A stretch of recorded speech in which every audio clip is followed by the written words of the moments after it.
This is Kevin Spann, your insurance guru, coming to you live today with the top 7 questions that people ask me when I'm wearing a pink shirt.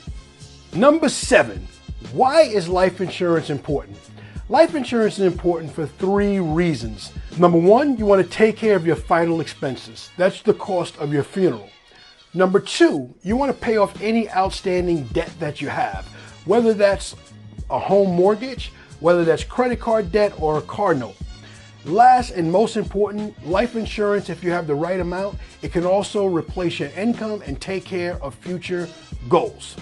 Number 6 question people ask me when I'm wearing a pink shirt. How life insurance works when someone dies. Very good question.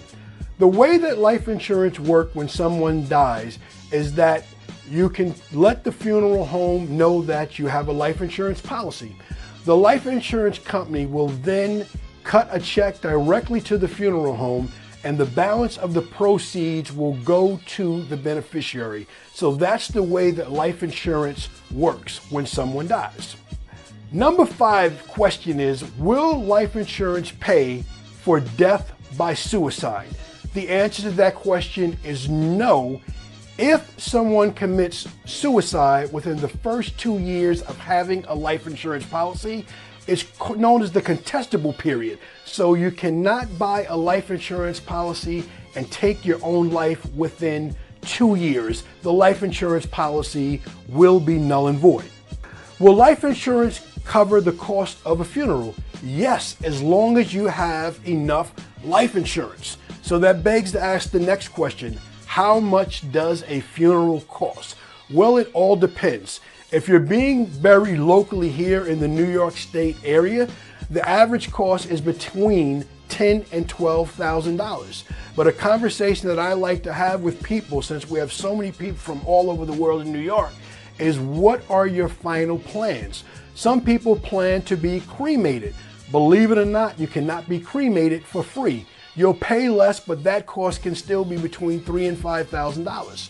Some people want to be buried abroad in the country that they were originally born in. In that case, they will need more life insurance to pay for their funeral expenses. Can the beneficiary on a life insurance policy be changed? Yes, it can be changed, and yes, it absolutely should be changed in several circumstances. Most times if people are married, they name their spouse as the beneficiary of their life insurance policy.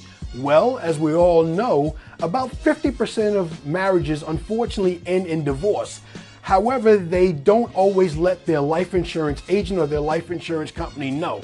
So in that case, if there's a change in your relationship with the beneficiary, be it a divorce, be it the death of the beneficiary, be it a change in a relationship where you no longer see that significant other, domestic partner as someone who you would want to have the proceeds of your life insurance policy, you should definitely change the beneficiary.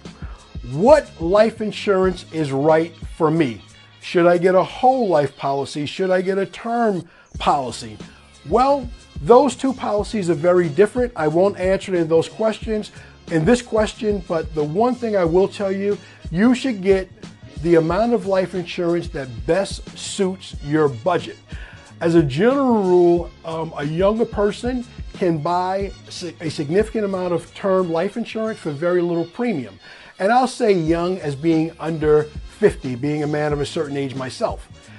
At age 50 and above, people should really consider permanent life insurance so they can get locked into a policy that does not expire or change. And the number 1 question that people ask me when I'm wearing a pink shirt, Kevin, why are you wearing a pink shirt? Don't know. Haven't thought about that one.